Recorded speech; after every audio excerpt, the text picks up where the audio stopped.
I am Judge Michael Warren of the Oakland County, Michigan Circuit Court and co-founder of Patriot Week. Welcome to Patriot Lessons, where we renew the spirit of America by learning about what makes us the greatest nation in world history and how to preserve our freedom right here and right now. On today's show, we will learn about an essential part of American history and civics, the Civics Rights Act of 1964. As always, we will do this in an entertaining and engaging fashion, including with a conversation with a special guest, a media review, the vocabulary workshop, Leah's lesson, a Patriot highlight, and our Be a Patriot This Week call to action. We begin, of course, with our Patriot quiz. Leah Warren, co-founder of Patriot Week when she was just 10, now a junior in high school and forensics star, and my beautiful daughter. Please take it away.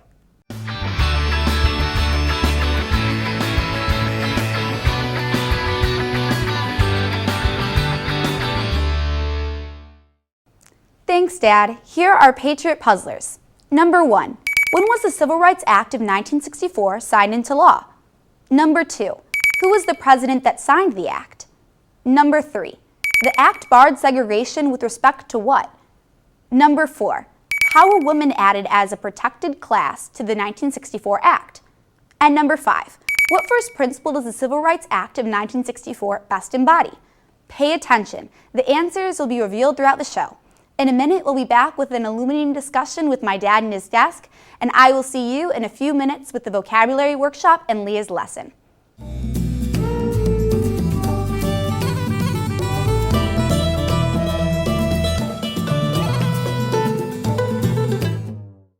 Thanks, Leah. My guest today is Aaron Burwell. Aaron is a fine attorney for the Detroit-based law firm Dickinson Wright with a number of prominent clients. He has been very involved with the State Bar of Michigan, the Oakland County Bar Association, the Stryker Bar Association, and the Wolverine Bar Association. Aaron, welcome to the show. Thank you very kindly for having me, Judge. I appreciate it. Absolutely. Well, we always like to begin at the beginning. So when was the Civil Rights Act of 1964 passed? It was passed on July 2nd, 1964. And who is the president that signed it? The president that signed the Civil Rights Act of 1964 was Lyndon Baines Johnson. Okay. And what did it do? Well, the act essentially ended public segregation, or segregation in public places, if you will. And it also banned employment discrimination on the basis of race, sex, religion, color, and national origin. And it provided an enforcement mechanism by the Department of Justice. Now, it's hard for us in 2015 to go back to 1964, but this was a long time coming. So can you explain to us what the society was like before the act was enacted? Absolutely, absolutely. As you're aware, there was a great deal of racial injustice during that time frame and before. There was a government-sanctioned, if you will, segregation that was occurring in our country, a de jure segregation, if you will. Okay, you just used a term there for people that aren't lawyers, and we've got some young viewers too, so explain what that means. Basically, it was a segregation that governments would essentially allow to occur, that rules were passed where segregation was the law of the land in certain areas of our country at the time. Okay, so for very young viewers, what is segregation? Segregation is where at that time, primarily people of color, most notably African Americans, were told to be in one place or to do one thing when the majority population, the Caucasian or white population, were given other accommodations. So they were told they had to stay apart, they had to be separate, and often those accommodations were unequal. And the individuals who benefited the most at that time was the majority population, the Caucasian population. So what kinds of arenas are we talking? We're talking about transportation, schooling, what are we talking Absolutely. about? There was required that there was segregation in bus transportation and in schools and other types of public accommodations. That was known at that time as Jim Crow, as the Jim Crow era of our nation's history. Okay. And when did the Jim Crow era start? Well, immediately following our Civil War, there was an attempt to try to integrate, or not necessarily integrate, but to try to give our minority population some rights. And unfortunately, it was a difficult time coming. Our African American ancestors had a very, very difficult time trying to integrate with the larger population. And as a result, the Jim Crow laws started to pop up in primarily southern states, but in other places around the United States, where black people were relegated to certain, I guess, lower class accommodations.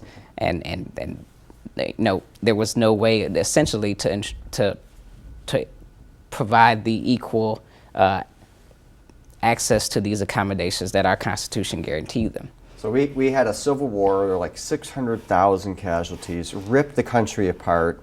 We emancipated the slaves. We passed the 13th, 14th, and 15th Amendments, which abolished slavery, supposedly gave equal protection of the law and due process to all U.S. citizens, gave citizenship to everyone that was born here, and gave the right to vote. And we had Reconstruction with federal troops occupying the South for a while, and then we get tired of it, and it all kind of lapses back into Jim Crow. Absolutely. And that era lasted about 100 years. Absolutely did. And so how did it change?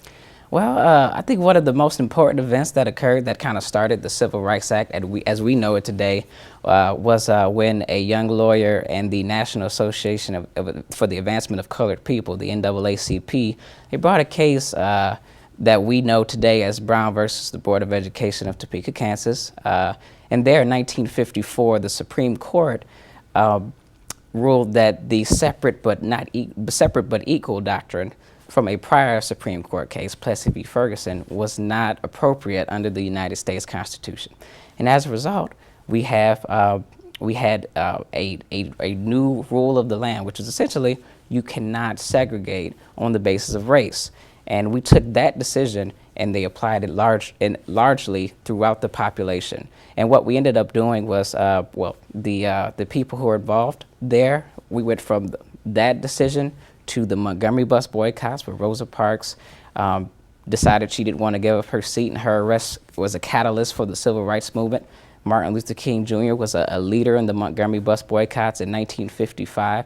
Thereafter, that started the Southern Christian Leadership Conference in 1957, the Student Nonviolent Coordinating Commission in 1960.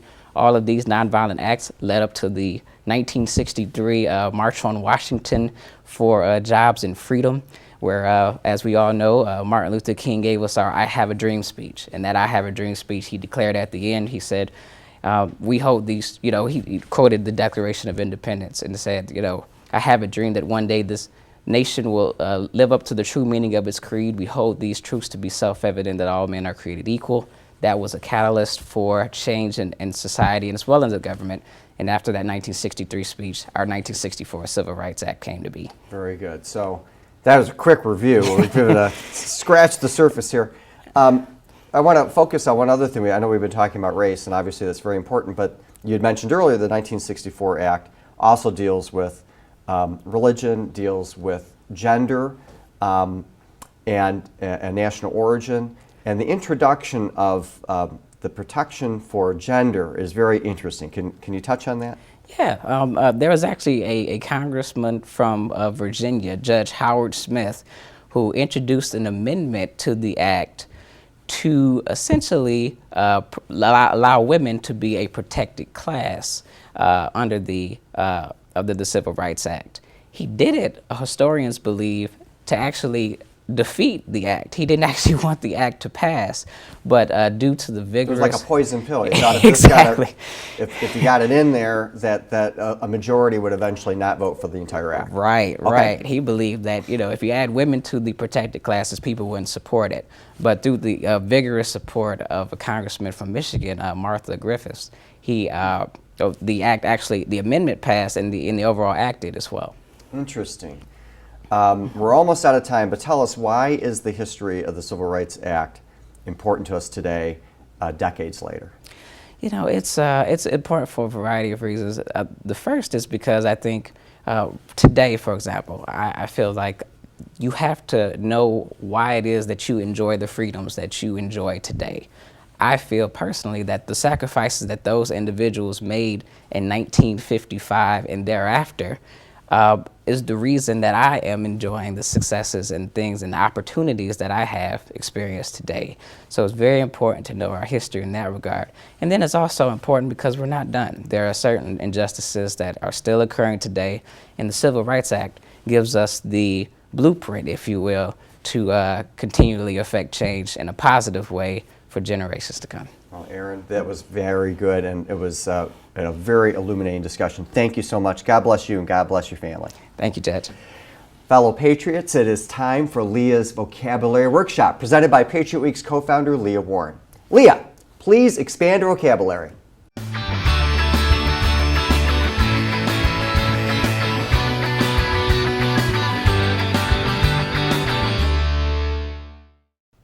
Hi, I'm Leah Warren, and welcome to the Vocabulary Workshop. Today our focus is on the Civil Rights Act of 1964.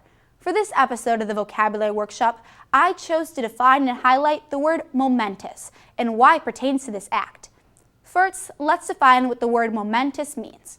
According to Merriam-Webster Dictionary, momentous is defined as having great or lasting importance. The Civil Rights Act of 1964 was truly a historic piece of legislation for our nation, finally outlawing discrimination based on race, sex, religion, or nationality. Although the effects of this act were not immediate, no one can deny the powerful sense of change that followed the Civil Rights Act of 1964. The decisions signed into law on that day still affect us today, making them truly momentous. Today, take the challenge of using this word at least 3 times throughout the week during regular conversation. If someone asks you what the word means, be sure to give them a definition while you tell them all about the importance of the Civil Rights Act of 1964 and why it was truly momentous. Enjoy the rest of the show.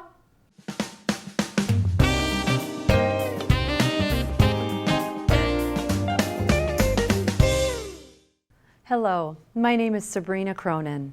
I am an attorney and the founder of the Cronin Law Firm located in Bloomfield Hills, Michigan. I founded my firm on the belief that everyone deserves respect and every voice needs to be heard, which is why the topic about which I am speaking today, the Civil Rights Act, means so much to me. Every person at my firm works tirelessly on behalf of our clients. We handle many areas of law, including business law, family law, immigration, personal injury, criminal defense, among others. The Civil Rights Act of 1964 is considered by many to be one of the most important pieces of legislation ever passed in American history. The purpose of the act, introduced by John F. Kennedy and passed after his assassination, made illegal the discrimination of any individual based upon race, color, sex, or national origin. Segregation became illegal. Joining President Lyndon Johnson in the signing of the act into law was Martin Luther King Jr., who, as we all know, was instrumental in pushing for such legislation to be enacted. We've seen countless depictions of this turbulent time in our nation's history and the events that led to the passage of the Civil Rights Act. Some of you might remember the scene in Forrest Gump, where Forrest, ignorant of what is actually going on, watches Alabama Governor George Wallace attempt to prevent the desegregation of the University of Alabama in 1963 by blocking the door to the enrollment office of the university. Wallace, a strong proponent of segregation, sought to prevent the enforcement of the Supreme Court's ruling in the landmark case of Brown versus Board of Education, which held that segregation in schools was unconstitutional. It was only when President Kennedy federalized National Guard troops that the governor was forced to allow the admittance of African American students to the University of Alabama. The movie embeds actual scenes of the encounter between Wallace and the National Guard and even accurately shows one of the students, Vivian Malone Jones, dropping her notebook as she enters the university to register for class. To a more comic twist to an otherwise serious topic, these actual scenes are edited to show Forrest picking up Mrs. Jones' book and chasing after her to make sure she got it back. Such an important moment in United States history is juxtaposed by Forrest's complete lack of awareness as to what is going on and the significance of what he just witnessed. Though just one of many examples in many movies about the Civil Rights Act and the Civil Rights Movement, This scene in Forrest Gump depicts one of the most memorable and symbolic. The Civil Rights Act, while a critical step towards equality in this country, was only the beginning. Shortly thereafter, riding the wave of a momentum from the Civil Rights Act and the Civil Rights Movement, the Voting Rights Act was passed in 1965. This gave the federal government the ability to enforce the right to vote for all people, despite local barriers that sought to prevent African Americans from exercising this most basic and fundamental right. Those of you who have seen the recent movie Selma saw a depiction of some of the events that accelerated the passage of the Voting Rights Act and how instrumental Dr. King was in bringing about this change. Civil rights have come into sharp focus again in light of our recent events around our country, such as in Ferguson and Baltimore. As we decide what steps to take to move our country forward, it's important to review and understand the pillars of social justice that we have in place and how these came about. Movies like Forrest Gump and Selma, while of course often dramatized versions of these events, help us to understand these important milestones in our nation's history. Let's help to continue to move our country forward. Thank you.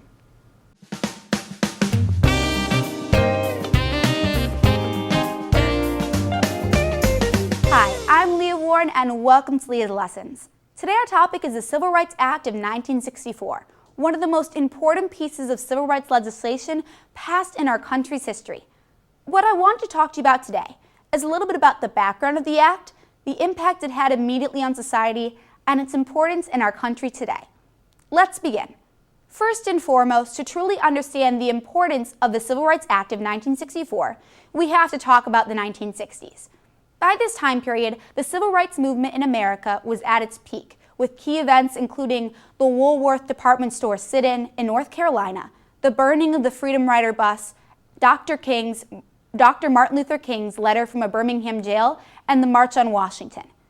Just a few months before this historic march took place in August of 1963, President John F. Kennedy already had plans underway to eliminate any form of discrimination based on race, color, religion, or sex in the United States.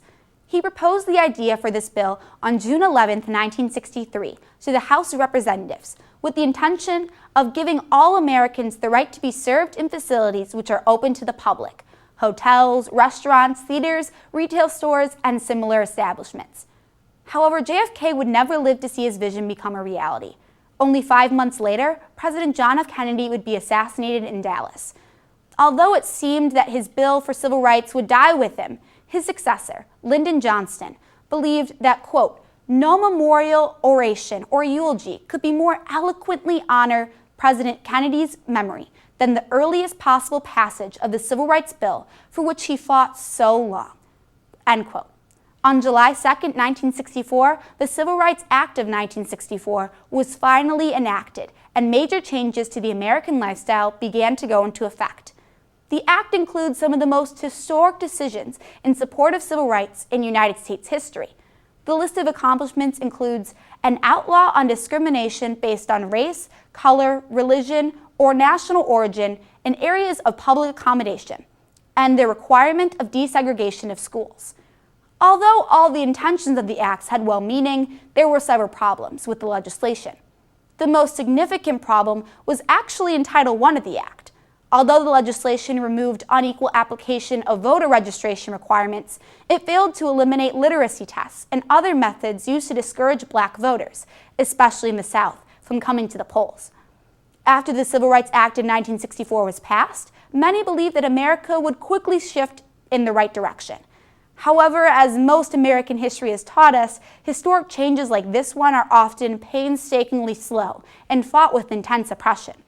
Many people, particularly those in the South, believed that government was infringing upon their rights as a business owner to force them to serve and accommodate all citizens, regardless of race. In the heart of Atlanta Motel versus United States Supreme Court case of 1964, motel owner Morton Rolston attempted to make this claim, but lost the case. In the year 2015, half a century has gone by since this act was passed, and our country has truly moved in a more positive direction. Although the fight for racial equality is not even close to over, with countless injustices towards people of color and other minorities shown in the news what seems like every day. We have come so far. We must work hard every day to use these unforgettable events of our past to motivate us to pursue a better future and strive to uphold the Civil Rights Act of 1964 to our best ability. And that's my lesson for today. Stay tuned. After the break, we'll have our Patriot Spotlight, the answer to the quiz, and our Be a Patriot This Week conclusion.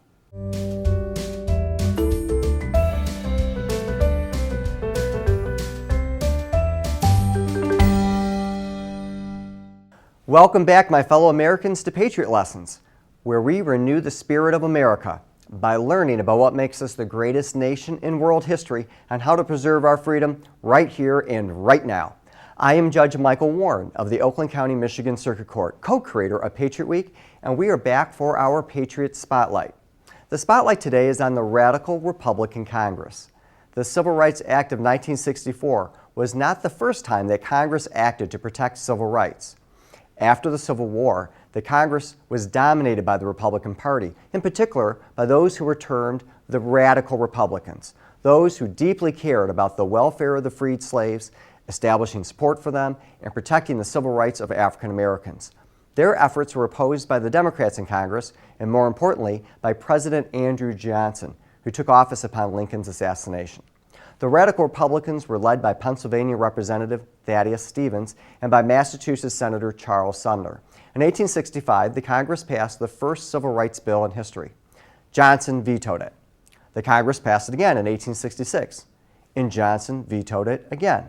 The Congress then overrode the veto, the very first time a major piece of legislation was enacted over a veto. The act made the freedmen citizens and ensured them equal protection under the law for civil rights. It gave all citizens the same rights as whites had in connection with making contracts, owning property, and due process in court. The Radical Republicans also passed the Reconstruction Act of 1867, which stripped leaders of the Confederacy from holding office. It imposed military districts for federal troops to occupy the South and gave those troops the authority to protect the rights of blacks.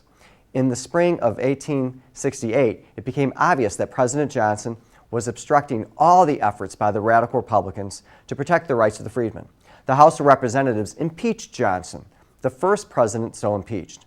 He was charged with violating the law by removing his Secretary of War, Edward Stanton, who sympathized with the Radical Republicans and was in charge of Reconstruction. To remove the president, the Senate was required to convict him by 2/3 vote.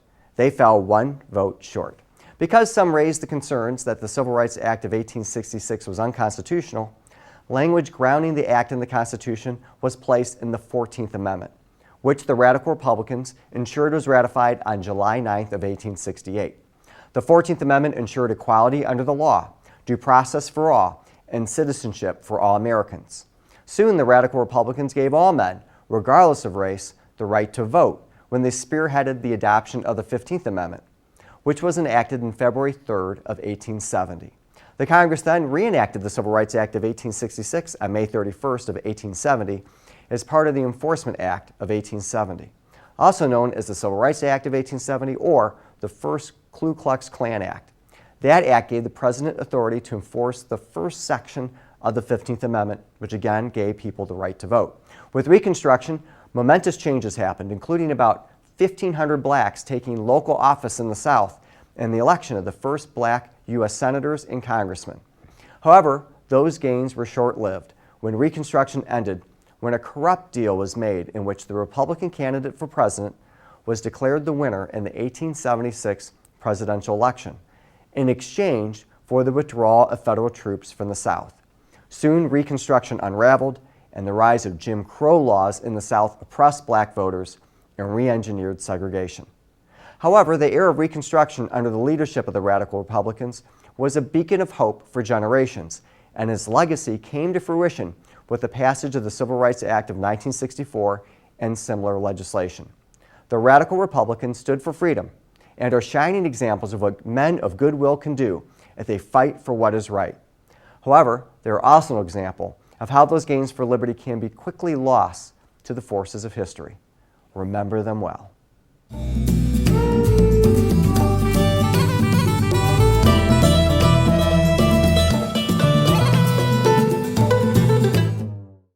And now Leah and I will give you the answers to the quiz.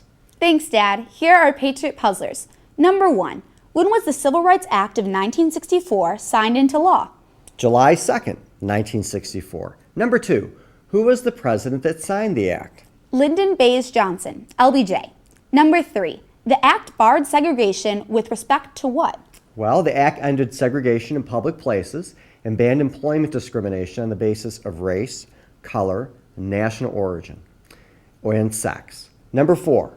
How were women added as a protected class to the 1964 Act? Judge Howard Smith, congressman from Virginia, who was an opponent of the act. Many historians claim he introduced the amendment with the hope that adding protection for women would defeat the act.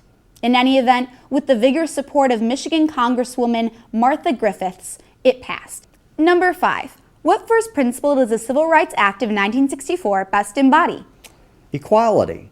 We believe as a first principle that all men and women are created equal and should be treated the same under the government.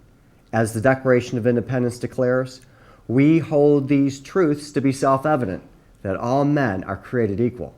The Act helped better fulfill that promise of America. We may not have totally fulfilled that aspiration, but that is our goal. Thanks, Leah.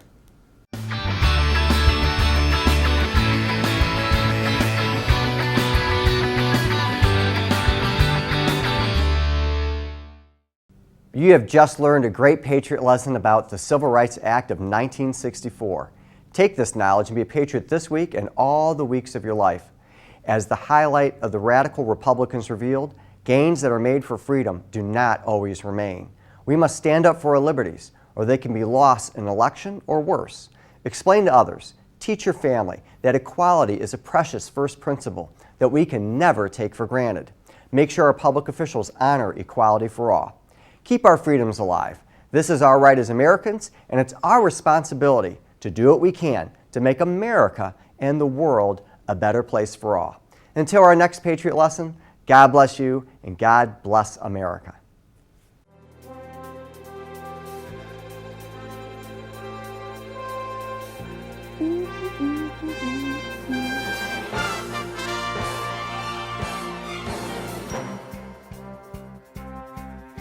I am taking back Leah's car.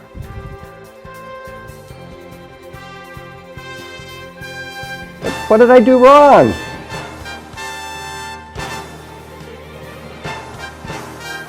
Do you want to put your heels on to make you feel tall again? No.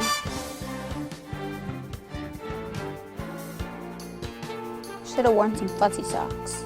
My feet are getting cold.